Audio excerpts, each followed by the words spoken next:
आवाम के लाख एहतजाज, हुकूमती इत्तेबा, समाजी कारकुनान की काविशों के बावजूद राशन माफिया अपनी रविश से बाज आने को तैयार नहीं है। हुकूमत की जानिब से गरीब आवाम को राशन कार्ड के जरिए सब्सिडी पर अनाज फराहम कराया जाता है। ये स्कीम कहने को तो पूरे मुल्क में नाफिज है, लेकिन हकीकत यह है कि तेलंगाना, हरियाणा व पंजाब जैसी चंद रियासतों को छोड़कर पब्लिक डिस्ट्रीब्यूशन सिस्टम जबरदस्त बदनवानी का शिकार है। राशन माफिया में दुकानदार, चपरासी से लेकर बड़े बड़े सफेद पोश ओहदेदारान व अफसरान भी मुलवस होने के इल्जाम अक्सर लगाए जाते रहे हैं। नांदेड़ के बशमूल महाराष्ट्र भर में यही सूरत हाल है। अव्वल तो गरीबों को अपना राशन कार्ड बनवाने के लिए लोहे के चने चबवाने पड़ते हैं। अगर खुदा खुदा करके राशन कार्ड बन भी जाए तो अनाज की दस्तयाबी शुरू होने में बरसों लग जाते हैं।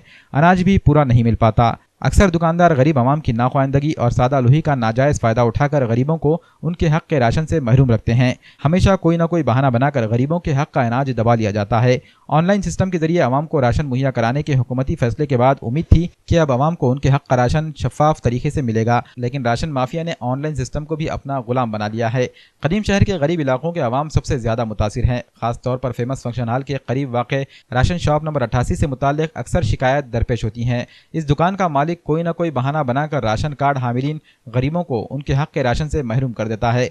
चंद लोगों को राशन देता है, लेकिन वो भी पूरा नहीं दिया जाता। बार बार शिकायत करने के बावजूद दुकानदार अपनी हरकत से बाज आने को तैयार नहीं है। इस ज़िमन में जब नायब तहसीलदार से मीडिया नुमाइंदों ने इस्तिफ्सार किया तो इन्होंने यकीन दिलाया कि अवामी शिकायत के इजाले की कोशिश की जाएगी और कसूरवार दुकानदारों के खिलाफ तादीबी कार्रवाई की जाएगी।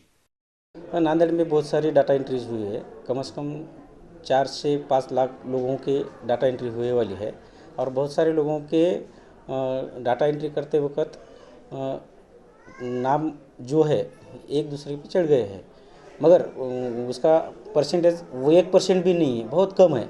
वैसे कुछ प्रॉब्लम है तो वो लोगों ने हमारे पास एप्लीकेशन दिए तो उनका नामा दुरुस्त हो सकता है। उसका एक टेक्निकल इशूज़ ऐसा है कि ऑनलाइन पे अगर बहुत सारे अपन 65,000 कार्ड को हम अनाज देते हैं, ऑनलाइन का अगर देखा जाए तो 84,000 कार्ड्स हमारे ऑनलाइन हुए वाले हैं।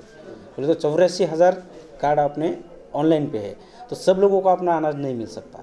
उसमें से जो कुछ पात्र लोग हैं उनको ही अनाज मिलेगा और उसका हम अभी उसका प्रोसेस में है। और जो पुराना रजिस्टर है, जो पात्र लोगों का रजिस्टर है, उसको D1 बोलते हैं और अभी का जो है ऑनलाइन का रजिस्टर उसको ED1 बोलते हैं। ये दोनों का तालमेल करना चालू है। उसमें से अगर D1 में है और ED1 में है तो वो जो लाभार्थी है वो पात्र है, मगर कुछ लोग ऐसे हैं कि उनका नाम D1 में नहीं है, तो इसका ऑनलाइन पे भी है मगर अनाज नहीं मिलना, ये उसका मेन रीज़न है। घर के बारे में नहीं है, वैसा कुछ नहीं है। उनके एक आदमी को 5 किलो अनाज मिलना चाहिए, हाँ, और उसका लिमिटेशंस होता है। कौन से दुकानदार का है तो उसका मेरे पास कंप्लेन अगर आई तो मैं वो, अगर पहली बात वो तो एक लाभार्थी रहना चाहिए, उसका आधार अपडेशन होना चाहिए और उन्होंने अगर मेरे पास आके कंप्लेन किया तो उसके ऊपर कॉग्निजेंस लिया जाएगा। मैं लोगों से अभी ये अपील करना चाहूँगा कि जो ये बेनिफिशरीज कोई है तो उनका अगर कुछ आधार का कुछ प्रॉब्लम हुआ होगा तो वो शांति से कि हमारे पास अर्जी अगर दे दिए तो उनका सब प्रॉब्लम सॉल्व हो सकता है। मगर कैसा है कि अपने नांदेड़ में बहुत सारी लोग ऐसे हैं कि उन्होंने आधार अभी तक नहीं दिया है और कुछ लोग ऐसे हैं उन्होंने आधार दिया है मगर उसका आधार अपडेशन नहीं हुआ है और कुछ लोग ऐसे हैं कि आधार दिए वाला है मगर उनमें कुछ तो टेक्निकल मिस्टेक्स है। जैसा कि अभी मैं विजय चौहान ऐसा नाम है मेरा, अगर आधार पे विजय चौहान नाम है और ऑनलाइन पे थोड़ा सा कुछ भी अगर उसमें डिजिटल कुछ भी बदलाव रहता है तो वो एक्सेप्ट नहीं करता सही। इसलिए कुछ लोगों के अगर आधार में गलतियां हैं तो वो लोग भी अगर हमारे पास दिए तो उसका प्रॉब्लम सॉल्व हो सकता है।